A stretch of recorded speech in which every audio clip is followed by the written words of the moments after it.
Hello, ladies and gentlemen, and welcome to another episode of Dispatches. I'm your host, Brady Kreitzer. Today, our guest is Journal of the American Revolution contributor Patrick Hannum, and he'll be discussing William Woodford's 1775 crossing of the James River. Patrick, welcome back. Well, thank you for having me, and it's great to be back with you. Patrick, you've been on the show a number of times. Remind us, for those who aren't familiar, a little bit about yourself. Well, I was a Marine for 29 years and then spent 16 years as a professor at the Joint Forces Staff College, National Defense University, and specializing in operational level warfare and Phase 2 Joint Professional Military Education. But my interest was really in campaigning, and so this is one of those items that really falls under that campaigning umbrella. I'm a member of the Sons of the American Revolution. I was appointed recently, about a year and a half ago, to the City of Virginia Beach 250 Committee, and so quite active in a lot of different events with both the SAR and the 250 Committee, and a member of the Great Bridge Battlefield Waterways and History Foundation, which preserves the Great Bridge Battlefield. So all the area that I'm most interested in is obviously that 1775-76 period in Virginia, which hasn't been really thoroughly studied. So that's what this article's about. Yeah, this is a wonderful article, Patrick. It is, I think, based on your explanation, I understand where you came from with this. So what made you want to write this article now? You've written so much for the Journal of the American Revolution already, and you're so active in the 250th in Virginia. What made this story stand out to you? Well, there's very little written on it. Most of the secondary sources that I could find really devoted a short paragraph to this particular operation. And based on my experience in amphibious operations as a Marine, they're quite difficult. A river crossing is a very complex operation, and this just wasn't really discussed at any length. And so I started digging into the primary sources in the Virginia Gazettes, that were published in Williamsburg in the period. There were 3 different papers published there. Had some stories, and then some of the correspondence I found from the period also addressed this river crossing.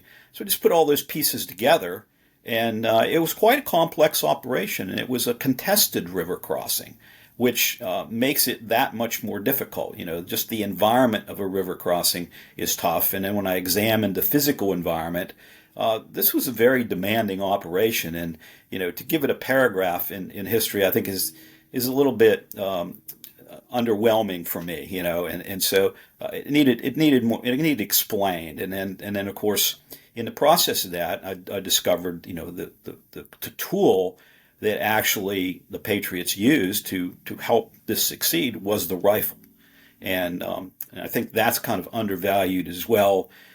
In based on my research, the original riflemen were very important in the early stages of the Revolution. Yeah, we're of course all familiar with probably the most famous river crossing of all, right? George Washington crossing the Delaware. That was impressive, but as you said, uncontested. That changes things a little bit. Tell us, Patrick, what's so dangerous about a river crossing, especially when people are waiting on the other side? Well, I guess that's the point. You have to control both sides of a river crossing, and you have to control the river. In this particular case, the Patriots did control both banks of the river, but the British controlled, the shipping channel in the river. And I mean, there's still a shipping channel in that river. There's river traffic all the way up to just south of Richmond to the fall line on the James River.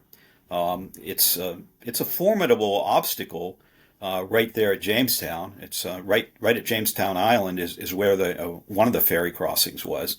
It's about 2 miles across the James there to today. There's a diesel-powered ferry, several different ferries that run that route. It's been run for the last 100 years by the Virginia Department of Transportation. It takes 20 minutes for a modern diesel ferry to cross at that point. where the Patriot crossing was, the original crossing.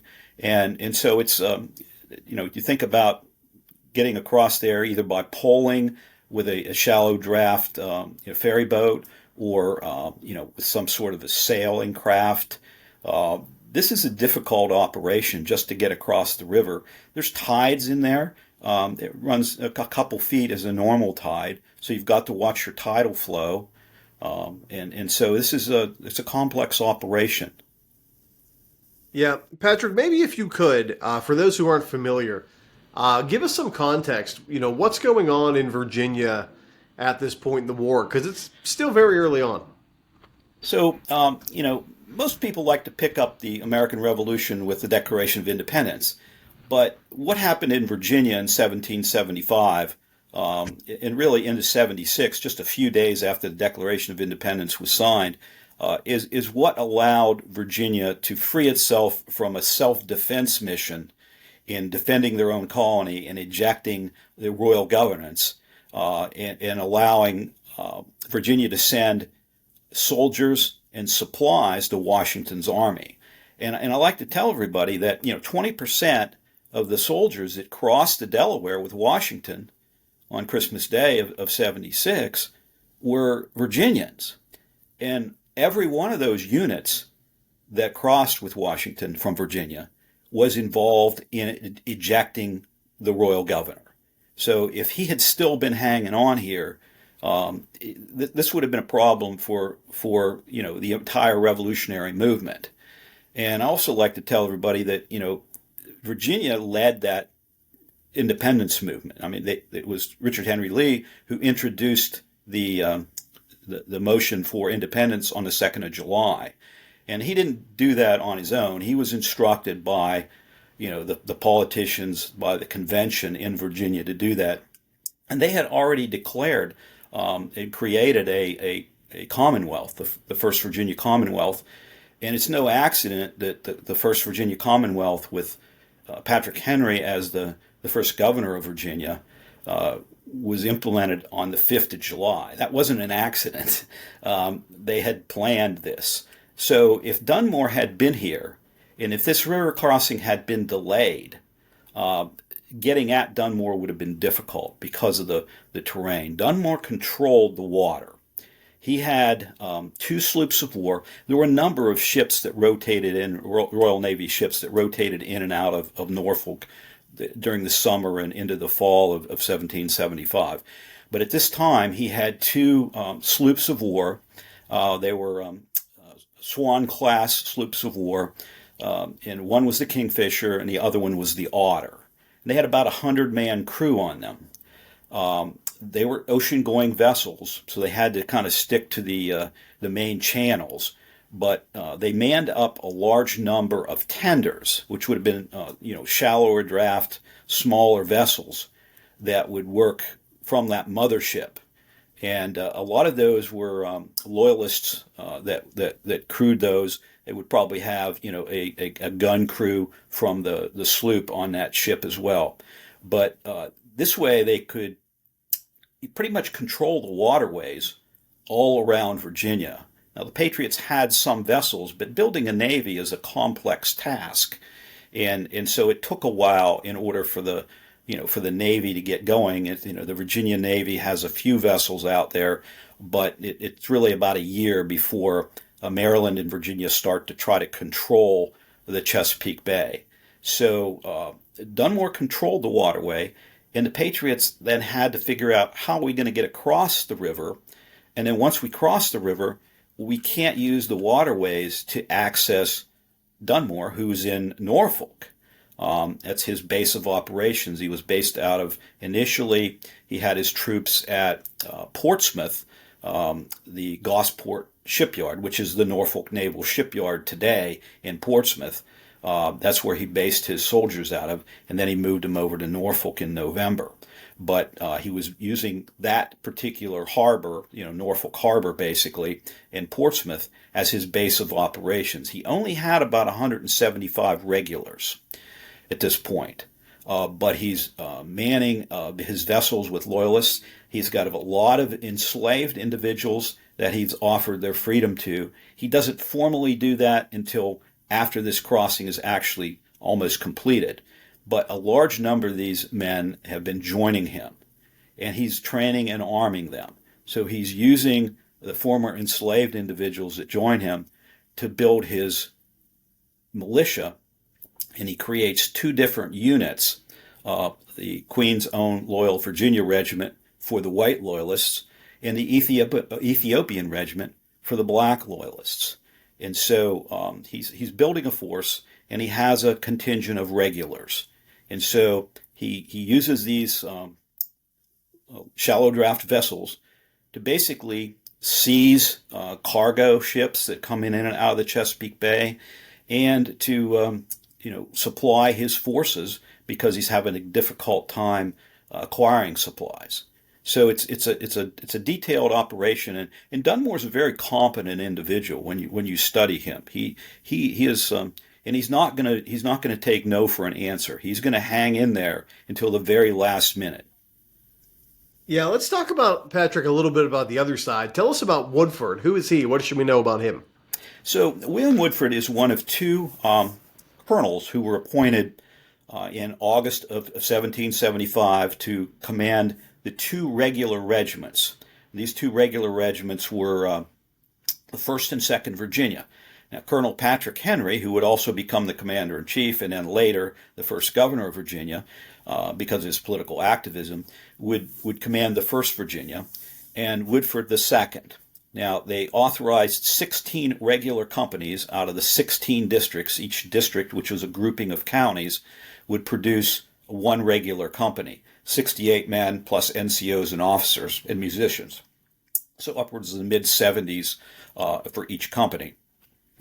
But one of those would remain on the eastern shore because of its isolation.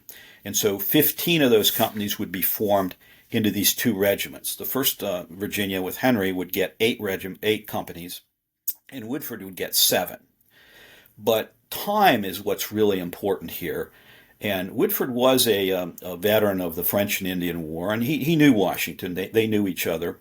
And Henry had no military experience. So he was appointed as a colonel of a regiment because of his political activism.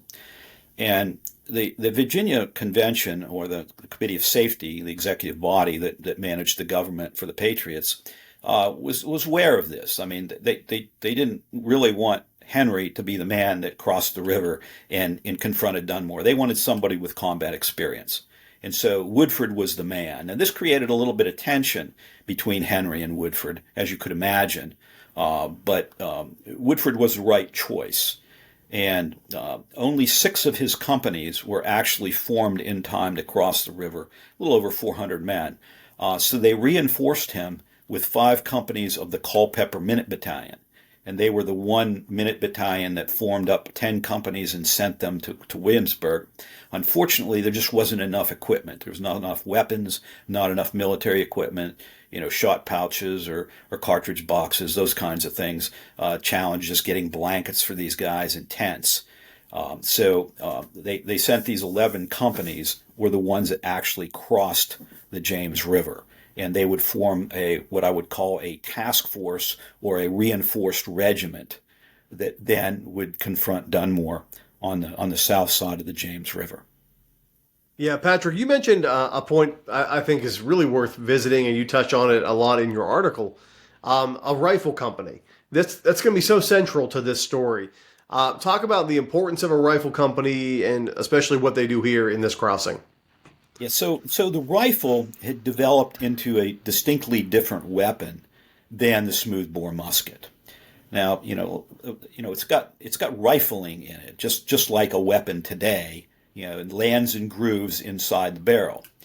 Well, a smoothbore musket, you can drop that round in and then put some wadding around it and keep it tight and fire it. But it's going to wobble when it goes out that barrel.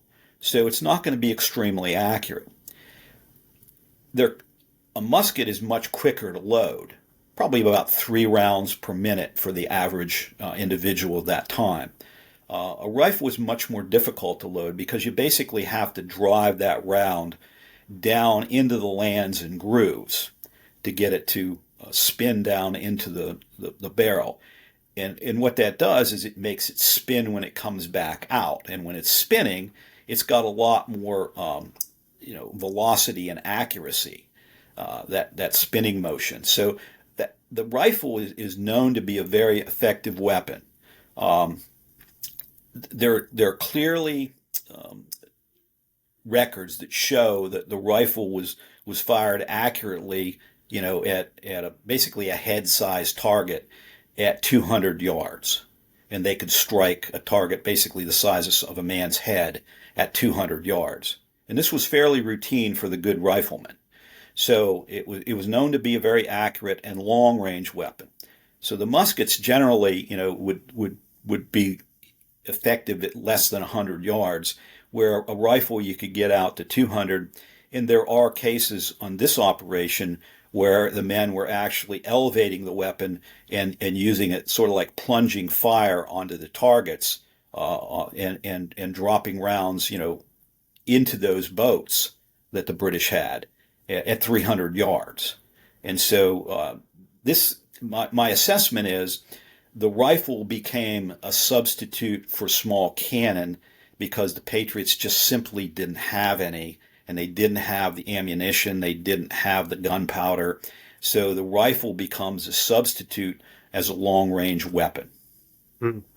Patrick, could you take us through the crossing? So the crossing spanned 10 days, from what we can tell. The British, Dunmore, failed to, his naval forces failed to destroy the town of Hampton. In late October, there was an attempt to enter the Hampton River and destroy the town of Hampton in retribution for some Patriot actions. That was unsuccessful, and one of the reasons it was unsuccessful is because there was a detachment of riflemen that went down to reinforce the men that were there at Hampton and help to drive those tenders out of the Hampton River, and actually captured one. So the first bloodshed by the British in Virginia is at Hampton, what I would call a skirmish or engagement. It was a punitive amphibious raid by the British. That failed. They had one of their tenders captured, but that was by a Captain Squire of the Otter, and he went upstream up the James River after that failed attempt, and he shelled one of the ferry crossings, and that would have been on the 1st of November of 1775. Well, the Patriots weren't quite organized yet. They had to get those forces organized to get across the river.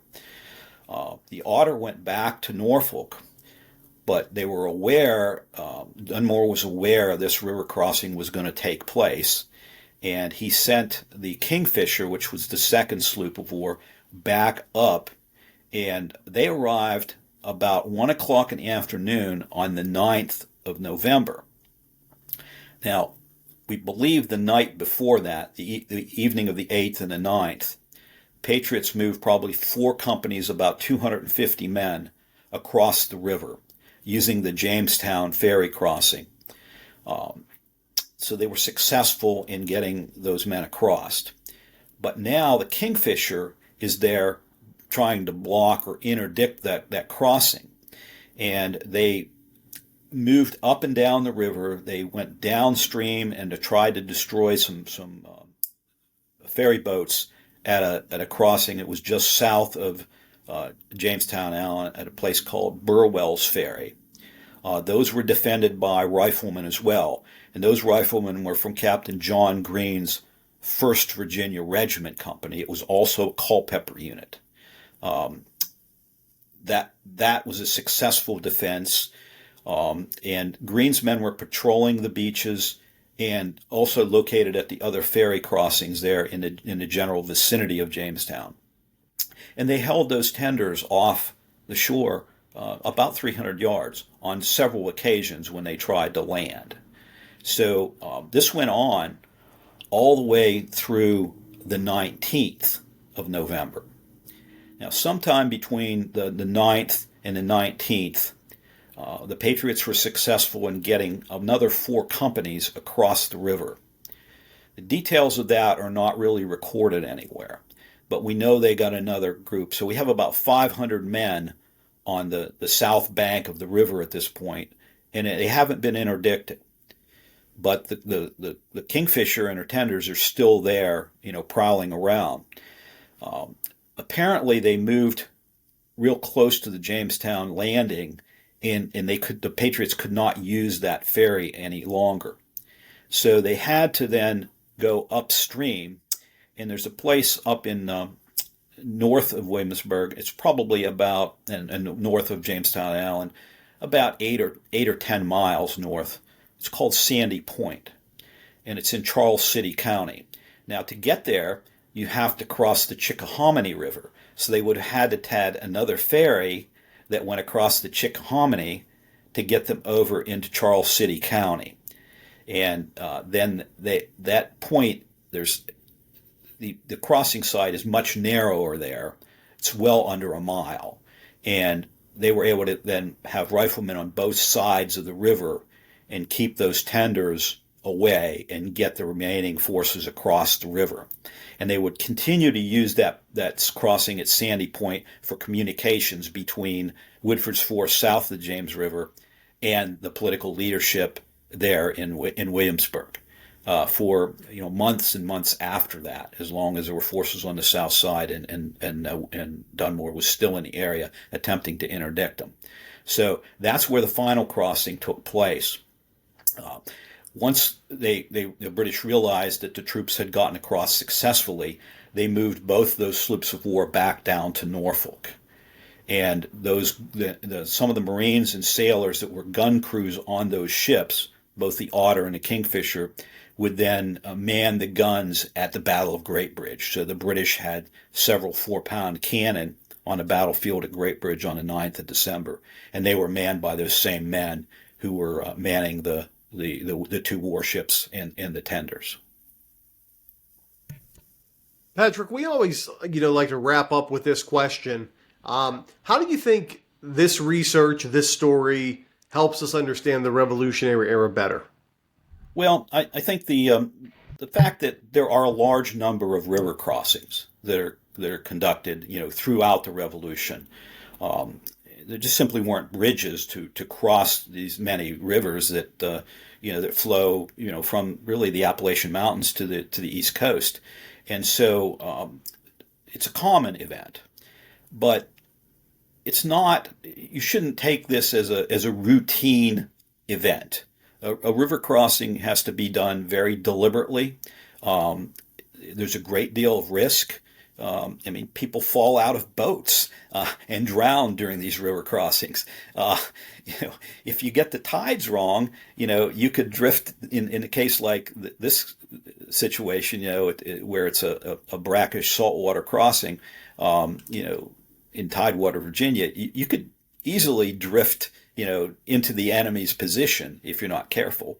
And I think some of that may have happened at Yorktown when Cornwallis actually attempted to cross over to the north bank of the York River. I think the wind blew some of his boats down into the actual Patriot defensive positions. So a river crossing is not a simple operation. And so just to appreciate the fact that they were able to do this, and both sides, throughout the Revolution, had to conduct river crossings. So if you could control the landing craft, the boats at either side of the river, that was a big plus.